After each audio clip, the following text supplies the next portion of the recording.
Being funky has something to do with your confidence.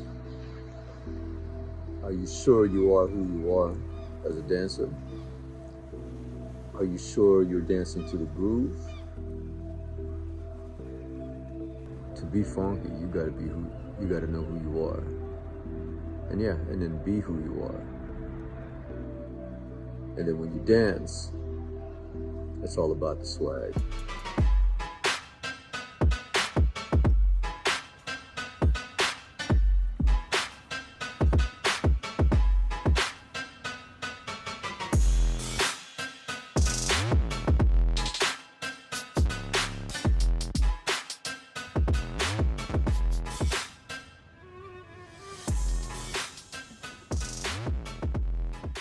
I came from the Philippines.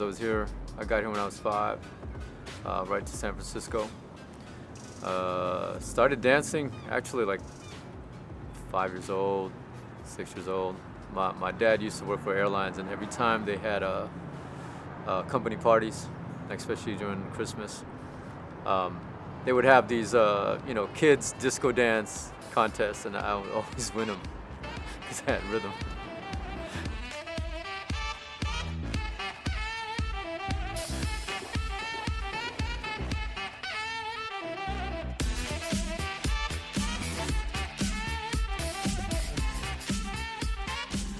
I learned from my uncles uh, at an early age because every time family and I would go to church, go to my grandparents' house, when we got there, both my uncles, older and younger, were already dancing.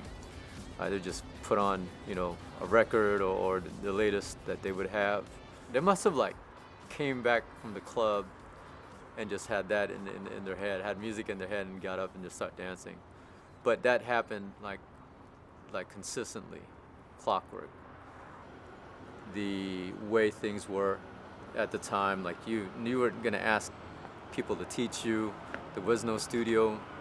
There was no, studios where you can learn to like strut, break on that. You had to do that on your own. And so if you were gonna ask somebody, they either knew you or family or whatever, or they were nice. You had to learn to not be seen while you are like learning people's moves. And we're not copying them, we're just like, you can't remember everything, but as a dancer back then, you couldn't be taught like technique.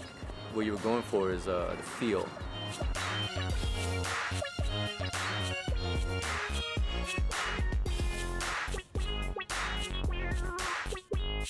You were strutting, popping, your moves, because your emotions of the way things were with you, is gonna be hard. I remember like all the older guys when they were like hitting, like they look like they want to beat you up. They're not like, oh, this is cool. They're like locking had everybody, because that's more of a social dance. It had nothing to do with like battling or calling, not like breaking and popping. They were just having a good time.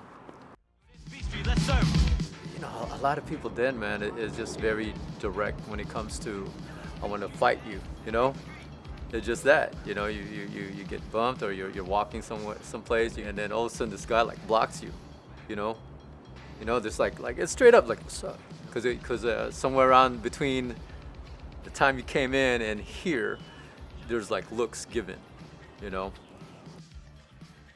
protocol used to be like this. He's looking at you, you know. That's a call out. So then it's like, okay, here's beef again, but it's not like, oh, I'm gonna try to stab you, Like a lot of stuff is going on, like in the 70s, 80s. It's a good thing because you replace violence with creativity. Creativity can come from anywhere. Violence just comes from one place, you know. We had a group on the show that did a dance. Now, we've seen all types of dancing, and when they were finished, I asked, what do you call the dance? It was so new, there was really no name for it. And then about a year or so later, the same group came back, and they had a name called street dancing for it. Well, in the last 3 or 4 years, it evolved into breakdancing, which is now absolutely sweeping the country. Would you welcome from Rancocas Valley Regional High School in Mount Holly, New Jersey, here are the Crazy Rockers, ladies and gentlemen. Okay, so breakdance is I think it's a proper term to describe an outsider's point of view of what they see without them knowing what's really going on, and that became a real umbrella term for the mass of the pop culture, right? And of course, that's going to be the way that the media will describe something and say, okay, yeah, well, people will understand this, without having them to explain that the hip hop behind it was in the making because of its energy, it's fun. But just because there was that dancing, it doesn't mean like other dances weren't happening. And a lot of that stuff is still done at a party.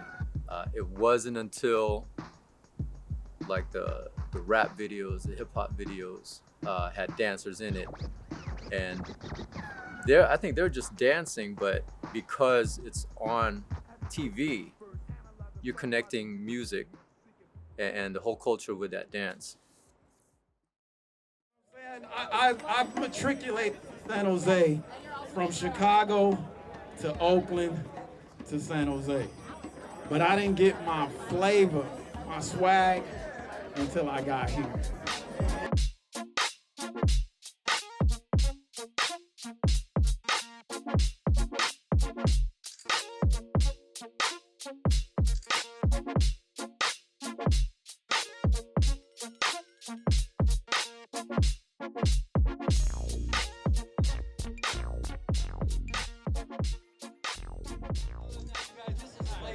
We've been doing this a long time. We've been through hell and back with each other, but you know what? A crew sticks together. You understand? A crew is a family. So if anybody wants any advice on having a crew, just hang in there with your crew. Hang in there with your brothers and sisters, because you know what? Sometimes it's rough. And you know what? Your own brother and sister, you're not going to kick to the curb, so don't kick your crew to the curb. They got problems, we're going to fix these things. Other than that, one more time for the group as we celebrate their 16-year anniversary. I've been teaching for like, 28 years, something like that. You know, you evolve as well as a person. And so it's not about solving matters outside of yourself, it's solving matters inside, right? So how do you use dance to temper yourself, you know, to connect with who you are? In dance, you're aware of music, you're aware of your body. Are you not aware with your feelings? You just have these feelings and then go and like, okay, well, you know, then I started teaching about like, why don't you name these feelings? You know, is it anger because you're frustrated? If you're frustrated, what are you confused about? You know, like, so you start becoming like a street psychologist. Maybe I'm just lucky that when I'm not looking in the mirror, when I'm not home, or when I'm not, even when I'm around people that look like me, I just am.